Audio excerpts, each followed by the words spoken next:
Hey guys, sorry I haven't been posting any videos recently. I've been really busy with work. New job as a caregiver. I'm still in training, and they had me pull a nearly a double shift from 2 to 10 to 2 to 10 p.m. and then 6 to 2 a.m. So I got like 4 hours of sleep on the driving back and forth to work. But in my time not making videos, I was able to get a lot of notes written down that I could think of about what we deal with every day when we go out. And I'm just gonna get this out of the way right now. So before I forget, because I forgot to write it down.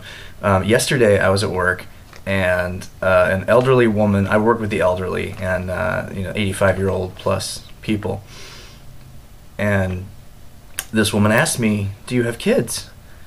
And I said no. And she's all, "Oh, you don't have kids?"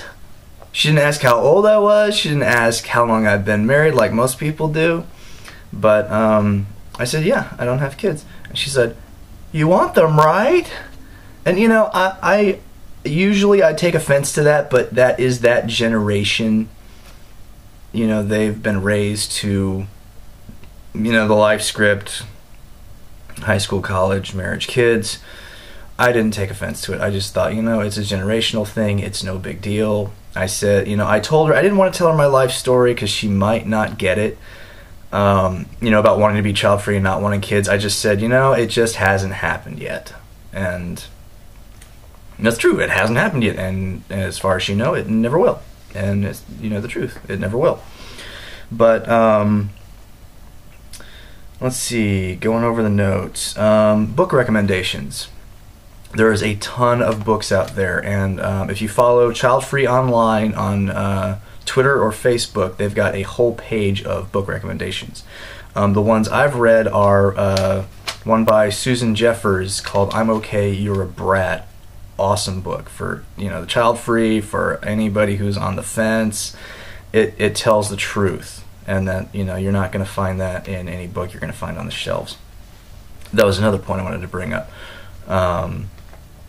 Was that you're not going to be able to find books, child-free books, in a retail store. I mean, the retail stores are going out now because everything is online. You can order any book online, but before this point, you couldn't find any child-free books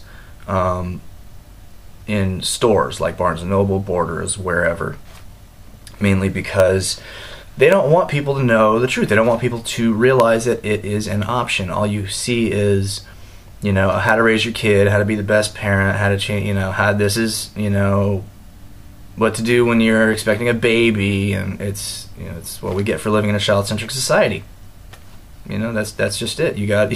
We have to work harder. We have to hunt for what we want. But yeah, Susan Jeffers, "I'm Okay, You're a Brat," and also Alice. Oh God, what was her name? Anyway, I'll put it in the description. I'll put all this in the description so you guys can have links to their the books and what they look like and all that. I was a good mom before I had kids. I know, yeah, I'm a guy. Yes, I read it. It's hilarious. It's so true. It's horrible. Confessions, pretty much confessions of parents. What they say to the authors interviewing them that they would never say otherwise to their friends or to anyone. But so yeah, the books you can get online. You can go to any Amazon. You can go to just type in child-free books. Some of the good websites to find are, like I said, Childfree online on Facebook and Twitter. Happily.childfree.com is a really good one. They've got a ton of book recommends. They've got advice for dating child-free, finding a child-free partner, all that stuff. And there are child-free dating sites out there, I found out. I saw some on Childfree Online's Facebook page. But let's see. Going back to the notes. What freedoms do you enjoy being child-free? Every freedom. I hear mothers say all the time that Mother's Day is the best day of the year. That one day makes it worth it. And I don't, having a kid for one day a year, no. It's stupid to me. It really is. It doesn't make any sense. Why would you have, people do, it's all about the wrong reasons. It's all about, excuse me, it's all about the wrong reasons. But yeah, what freedoms do I enjoy? Let's see, disposable income. I can repair my car if I need to. I can go to the doctor if I need to. I can afford, my medical bills. Hobbies are my biggest thing. I love online gaming. I love gaming in general.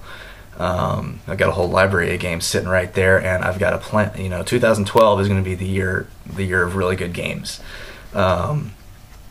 But buying new computers for my wife and myself, new gaming consoles when they come out. I don't have to wait. I don't have to save up for them. One of the biggest things being a gamer, I don't have to buy games for my kids that my kids will enjoy, that I can play with my kids. I buy games for me and for my wife that we enjoy together. That's it. And that's what I do for a hobby. That's what I do for fun. That's what I do when I'm not working. Call me a loser. I don't care. I don't go out, clubbing. I don't go out partying. I don't drink. I don't smoke. No drugs. And most importantly, no kids. Thank God. But yeah, another thing that's not on the card, but another thing that really pisses me off are the parents that go out and party like they didn't have kids. You see these women dressed up in these, short, tight little skirts and this midriff shirt, and they've got a kid in a stroller. It's like, who are you trying to impress? You're done. You're finished. Your partying days are over.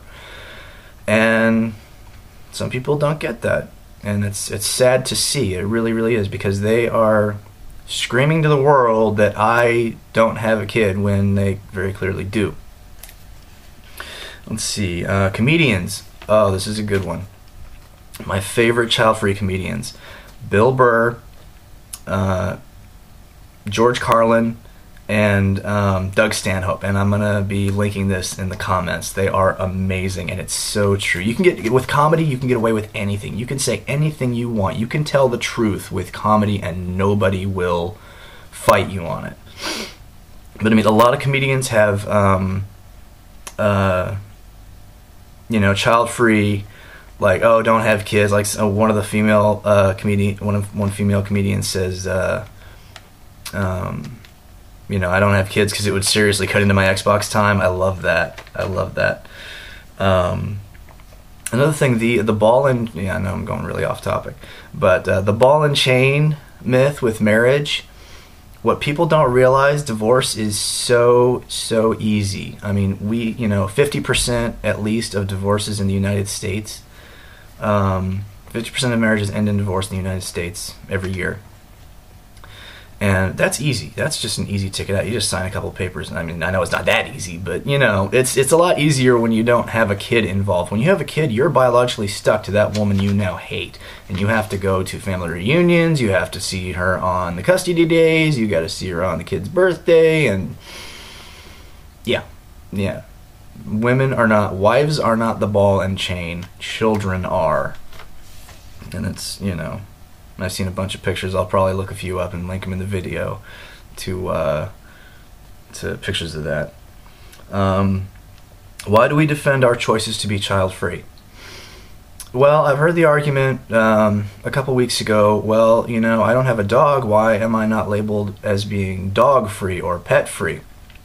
Well, to put it simply, people don't come up to me and hound me about not having a dog.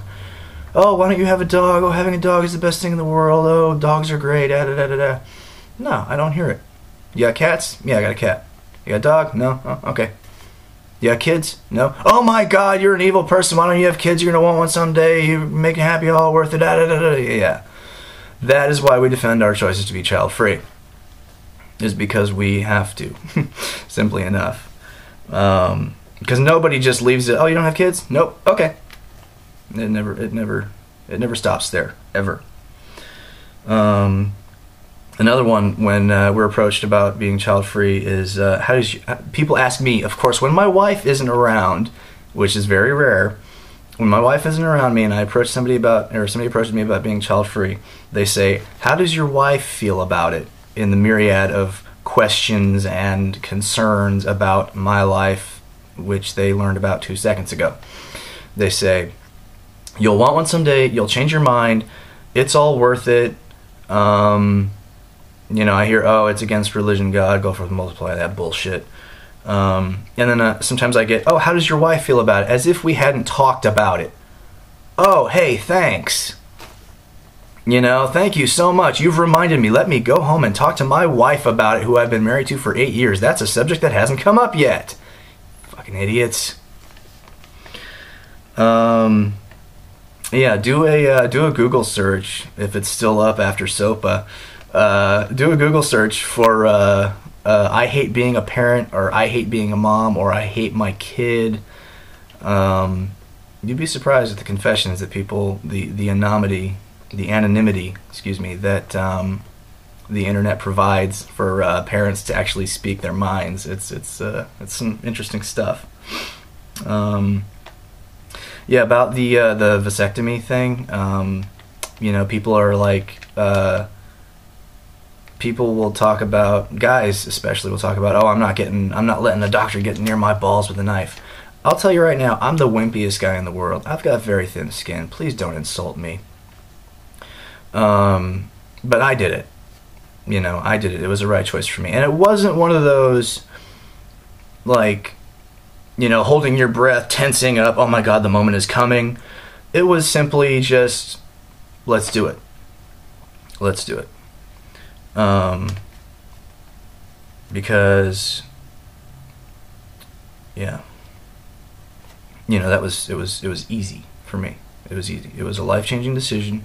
Well, sort of, you know, life-changing as in taking the option away, taking well, not the option, the fear, for me personally, the fear, the risk.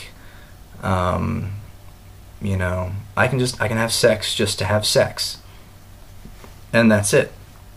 I can have sex for the fun of it. I can, you know, I can have sex without worrying about anything. It's great. It's, you know, it's another freedom I enjoy, you know, daily sex, sometimes multiple times a day, but, you know, it's just that. How many parents can say that? How many parents have gotten laid in the you know, since their kid was born and, you know, daddy ran away? Daddy who told her 6 months before the kid was, you know, conceived, I want to stay with you forever. I hate that. I hate that. You know, forever, no.